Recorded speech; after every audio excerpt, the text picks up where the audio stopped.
थप्पड़ों की आवाज ने सबको चौंका दिया। इसके पहले कि वो समझ पाते कि हुआ क्या है, रोहन और ध्रुव चक्कर गिननी की तरह पूरे हॉल में नाचते हुए दिखे। उन्होंने अपने गालों पर हाथ रखा हुआ था और उन्हें ऐसा महसूस हो रहा था जैसे किसी ने उन्हें भारी हथौड़े जड़ दिए हों। अपने शरीर को स्थिर करने में असमर्थ वो दोनों 10 मीटर से अधिक पीछे हट गए और फिर धम की आवाज के साथ जमीन पर गिर पड़े। शिवम को घूरते हुए उनकी आंखें गुस्से से जल रही थी। दोनों के चेहरे पर शिवम की 5 उंगलियों के गहरे निशान थे। तुम सच में मरना चाहते हो, हाँ? ऋषभ ने शिवम को ठंड से देखा। वो काफी गुस्से में था। पहले तुमने मेरा खजाना तोड़ दिया और फिर मेरे दोस्तों को मारने की हिम्मत की। शिवम ने अपने हाथ अपनी पीठ के पीछे बांधे और आराम से चलता हुआ महोगनी टेबल पर आ गया। वहां से उसने टूटी हुई पोर्सिलेन की बॉटल्स का एक टुकड़ा उठाया। इन बॉटल्स के अंदर जलने से जो पैटर्न बने हुए हैं वो एकदम परफेक्ट हैं और प्राकृतिक चीजें कभी परफेक्ट नहीं होती। ये बनाए गए हैं। इतना काफी है ये साबित करने के लिए कि ये बॉटल्स नई और जाली हैं। अपनी बात खत्म करने के बाद उसने टूटी बॉटल्स के एक टुकड़े को ऋषभ के सामने फेंक दिया। ऋषभ हैरान और हतप्रभ था। उसने पोर्सिलेन का वो टुकड़ा उठाया और उसकी जांच की। ऐसा लग रहा था उसकी सांसें थम गई है। उसका चेहरा अचानक लाल हो गया। मेहमान अभी भी सदमे में थे जब उन्होंने अचानक शिवम की बातें सुनी। उन्होंने पोर्सिलेन की बॉटल्स के टुकड़ों का निरीक्षण करना शुरू कर दिया। मिस्टर शिवम ने जो कहा है वो सही है। अब ये बताना आसान है कि अंदर के पैटर्न सच में परफेक्ट हैं। प्रकाश और इंटेंसिटी भी, सभी पहलू परफेक्ट हैं। प्राचीन काल में बर्तन हाथ से बनाए जाते थे। जलाने के बाद उनके प्राकृतिक पैटर्न सामने आते थे, जिनका परफेक्ट होना नामुमकिन है, पर इनके पैटर्न एकदम परफेक्ट हैं। ये नई बनाई गई हैं। एक सफेद बालों वाले विशेषज्ञ ने गंभीरता से कहा। ये वास्तव में नकली है। इनफैक्ट ये एक उच्चतम स्तर की नकल है।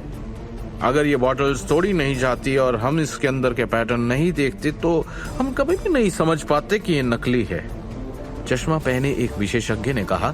उसने अपने हाथ में एक मैग्नीफाइंग ग्लास पकड़ा हुआ था, जिसकी मदद से उसने टुकड़े की बारीकियां ध्यान से देखी। शिवम ने एकदम सही कहा है। ये तो वास्तव में नकली चीज है जो हम इसके टुकड़े पढ़कर बता सकते हैं, लेकिन इसने बाहर से देखकर कैसे बता दिया? इस युवक की नजर भयानक है। एक अधेड़ उम्र के व्यक्ति ने सदमे से भरे चेहरे से पूछा। यकीन नहीं आता, शिल्प कौशल वास्तव में उस स्तर पर पहुंच गया है जहां यह नकली और असली में फर्क बताना मुश्किल है। अगर शिवम उन्हें नहीं तोड़ता तो किसे पता चलता इसके बारे में? शिवम ने तो बस उन्हें दूर से देखा था और पूरे आत्मविश्वास के साथ बता दिया। 150 करोड़ की प्राचीन बॉटल्स तोड़ने की हिम्मत कर ली इसने, क्योंकि ये जानता था कि असल में इनकी कीमत 1500 से ज्यादा नहीं होगी।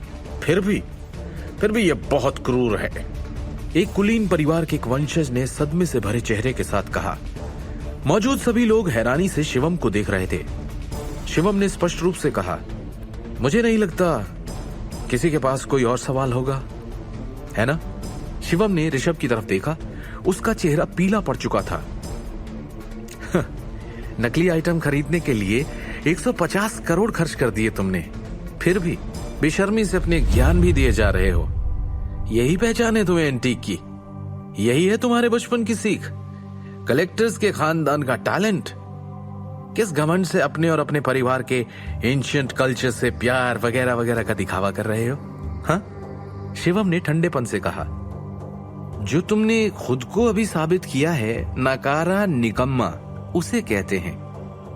अभी भी अपने परिवार को एंटीक का ज्ञानी और एक्सपर्ट कहोगे? शिवम ने पूनम को देखा और कहा, बुआ जी, यही है आपका भतीजा जिसकी आप इतनी चापलूसी करती हैं? 150 करोड़ की नकली चीज खरीदता है। ऐसी डींगे मारने वाले बेवकूफ लड़के का रिश्ता दृष्टि से करवाने की सोच रही थी आप? इतनी हिम्मत? तू तो। ऋषभ की छाती गुस्से से ऊपर नीचे हो रही थी। शिवम की ओर देखते हुए उसकी आंखों में जैसे आग लगी हुई थी। पूनम का चेहरा भी लाल हो गया था। उसने आज इतना बेइज्जत होने की उम्मीद नहीं की थी। शिवम, ये मत सोच कि तू बड़ा महान है, क्योंकि तू भाग्यशाली है जो एक आइटम को पहचान लिया। कम से कम मैं तुझसे कहीं ज्यादा अमीर हूं। ऋषभ अवाक था। शिवम मुस्कुराया और उसने कहा, अमीर तुम्हारा खानदान है, ये तुम्हारी किस्मत है जो तुम वहां पैदा हो गए। क्या फायदा अगर मैं तुम्हें अरबों रुपए भी दे दूं तो वो किस काम के जब तुम्हारे पास एक पैसे का दिमाग नहीं। शिवम के शब्द ऋषभ की छाती में चुभने वाली सुइयों की तरह थे, जिससे उसे दर्द और घुटन महसूस हो रही थी। इतनी बड़ी गलती उसने कैसे कर दी? इसके अलावा पैसे जाने का उसे इतना गम नहीं था जितना इज्जत खोने का था। शहर के तमाम बड़े लोगों, साहब सर के सामने एक मजाक बनने का था। ऋषभ को चक्कर आ रहा था, वो गिरने की कगार पर था। ये सब उसी वक्त ही होना था जब धरोहर हाउस में एक से एक बड़ी नामी हस्तियां मौजूद हैं। ध्रुव भाई, कुछ करना होगा। इस कमीने को अपाहिज कर देते हैं। इसने हम दोनों को मार्शल आर्ट मुक्केबाजी करके मारा। अपनी औकात भूल गया ये, रोहन ने गुस्से में कहा। ध्रुव के चेहरे पर भी नाराजगी थी। उसने शर्म से कहा, सड़क छाप नारंग परिवार के टुकड़ों पर पलने वाला घर जमाई, मौत को बुलावा दिया है उसने। ध्रुव भाई, यार गजब बेइज्जती हुई यार, अपनी इज्जत वापस पानी है, रोहन ने फिर कहा। सयाली ने भी हैरानी घबराहट में कहा, गाइस कुछ करो, वरना हम अपने सर्कल की किसी पार्टी में मुंह दिखाने लायक नहीं रहेंगे। उसने शिवम को देखा और तभी हुई आवाज में कहा, ये आदमी जो अपनी बीवी पे डिपेंडेंट है, एंटीक के बारे में जरा सा जानता क्या है? हम बड़े लोगों से पंगा करने लगा। मुझे इस पर बहुत गुस्सा आ रहा है। धरोहर हाउस में आज जो कुछ हुआ उसने वाकई उन्हें निराश कर दिया था। उनके चेहरे पर थप्पड़ पड़े, वो भी उसके हाथों जिसे वो नारंग परिवार का निकम्मा घर जमाई बुलाते हैं। अगर उन्होंने उसे नहीं हराया तो वो समाज में शक्ल नहीं दिखा पाएंगे। ध्रुव, कुछ कर यार, कैसे भी करके इस कमीने को सबक सिखा। हम इसे ऐसे नहीं जाने दे सकते, ऋषभ ने उदास भाव के साथ कहा। करता हूं। हाँ। ध्रुव ने एक फोन किया और गलियारे में चला गया।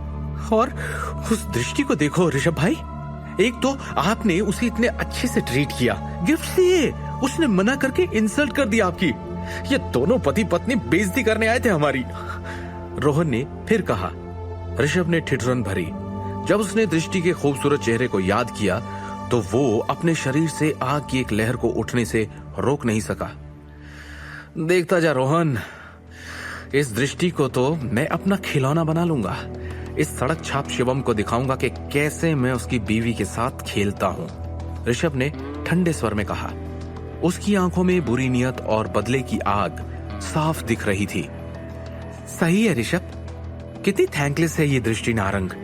उसे तो तुम्हारी साइड लेनी चाहिए थी, पर उसने कुछ भी नहीं कहा अभी तक। अपनी पावर का यूज करो, सबक सिखाओ इसे, सयाली ने कहा।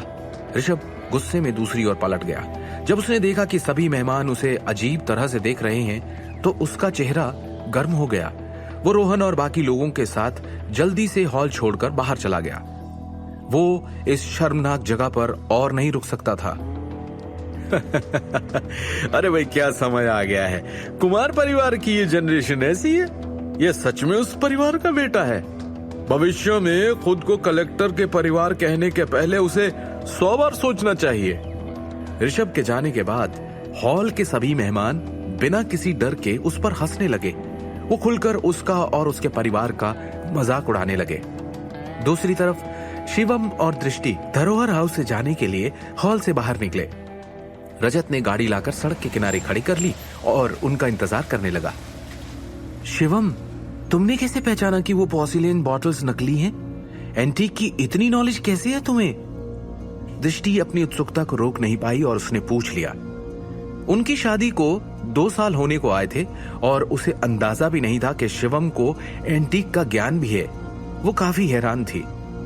धरोहर हाउस के प्रसिद्ध एंटीक मालिकों ने भी शिवम की इतनी प्रशंसा की कि उन्होंने उसे कंपनी का अतिथि बनने के लिए आमंत्रित भी किया। क्या ये सच में वही सीधा साधा शिवम था जिसे वो जानती थी? शिवम ने मुस्कुराकर कहा, ये एक रहस्य है। दृष्टि ने अपनी आंखें घुमाई। लेकिन उसकी अभिव्यक्ति गंभीर थी। एक और रहस्य? कुछ ज्यादा ही रहस्यमय नहीं हो तुम?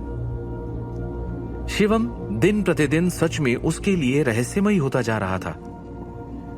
एनीवे, ये इतना आसान नहीं है। जिस तरह तुमने ऋषभ कुमार और बाकी लोगों की इंसल्ट की है, सबके सामने उन्हें मुंह दिखाने लायक नहीं छोड़ा है, वो हमें नहीं छोड़ेंगे, दृष्टि ने चिंता में कहा। कुमार परिवार से है ऋषभ, पूरा नारंग परिवार मिलकर भी उसे गुस्सा दिलाने की हिम्मत नहीं कर सकता।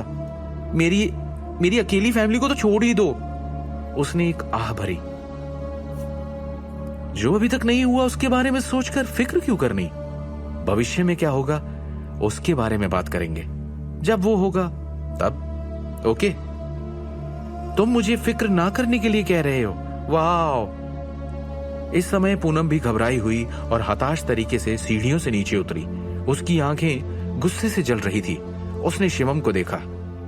तुमने अंदर मुझे लेक्चर दिया, एक बुजुर्ग को? क्या समझते हो तुम खुद को? हाँ, पूनम ने गुस्से से फटकार लगाई। तुमने जरा सा क्या ज्ञान पा लिया? तुम्हें लगता है कि तुमने इतनी निर्दयता से जो ऋषभ कुमार की बेइज्जती की है, तुम उससे बच निकलोगे? उसे सबके सामने बेनकाब कर दिया, अपमानित किया। अरे क्या बेवकूफी की तुमने!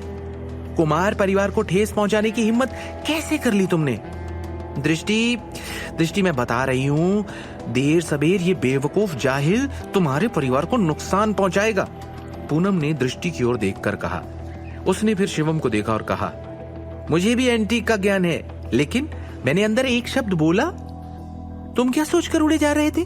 पर काट देंगे तुम्हारे कुमार परिवार वाले, समझ गए तुम? कुछ नहीं पता ऋषभ को एंटीक के बारे में। भाषण दे रहा था बस। साबित हो गया कि वो निकम्मा है। उसके बाद भी वो दूसरों पर गुस्सा उतारेगा। शिवम ने सिर हिलाया और ठंडी मुस्कान के साथ कहा, तुम्हें अब भी समझ नहीं आ रहा है कि किस मुसीबत को बुलावा दिया है तुमने? बेवकूफ लड़के, अभी भी उड़ रहे हो? तुम जानते नहीं कुमार परिवार की ताकत। पूनम ने शिवम को ठंडे भाव से देखा और कहा, जिस परिवार से टक्कर लेने की तुमने हिम्मत की है ना, दिल्ली में कोई नहीं बचा सकता। बस अपनी मौत का तुम इंतजार करो। दृष्टि, मैं अखिल भाई और सिमी भाभी को सब बताऊंगी। तुम्हें इस आदमी से जल्द रिश्ता तोड़ लेना चाहिए, वरना ये तुम्हारे और तुम्हारे परिवार को अपने साथ नर्क में घसीट ले जाएगा। मैं अभी तुम्हारे घर जा रही हूं, पूनम ने गंभीरता से कहा।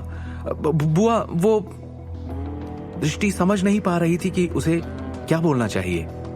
उसके पहले ही पूनम अपनी गाड़ी में बैठ चुकी थी। वो अखिल और सिमी से मिलने के लिए अब इंतजार नहीं कर सकती थी। दृष्टि, तुम्हें पहले घर पहुंचना चाहिए, शिवम ने कुछ सोचकर गंभीरता से कहा। रजत, दृष्टि को घर ले जाओ, रास्ते में कोई प्रॉब्लम हो तो मुझे कॉल करो। चिंता मत कीजिए सर, मैं मैम को सुरक्षित घर ले जाऊंगा। रजत ने ड्राइविंग सीट पर बैठकर गंभीरता और ईमानदारी से कहा। तुम साथ में नहीं चल रहे? दृष्टि ने शिवम से पूछा।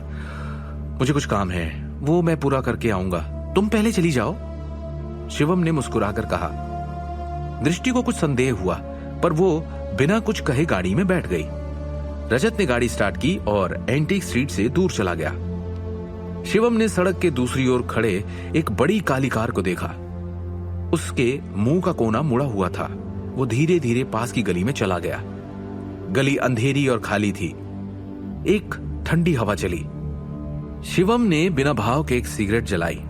इसी समय एक भव्य काली कार गली में घुसी। टायरों के फिसलने की आवाज साफ सुनी जा सकती थी। एक पल में सूट में 5-6 मोटे आदमी कार से बाहर निकल आए। उनके चेहरे जानलेवा इरादे से भरे हुए थे और उन सब ने शिवम को घेर लिया। सूट पहने प्रत्येक मोटे आदमी के हाथों में एक ठोस स्टील की छड़ थी और वो बहुत आक्रामक लग रहे थे। कौन है ये लोग? क्या करेंगे इस शिवम के साथ? बदले की आग में जलता ऋषभ और उसका परिवार क्या मुश्किल खड़ी करेगा शिवम के लिए? इन सब के बाद क्या अंजाम होगा शिवम का? शिवम द हिडन वॉरियर के सारे एपिसोड्स को सुनने के लिए डिस्क्रिप्शन में दी लिंक से डाउनलोड करें पॉकेट FM ऐप।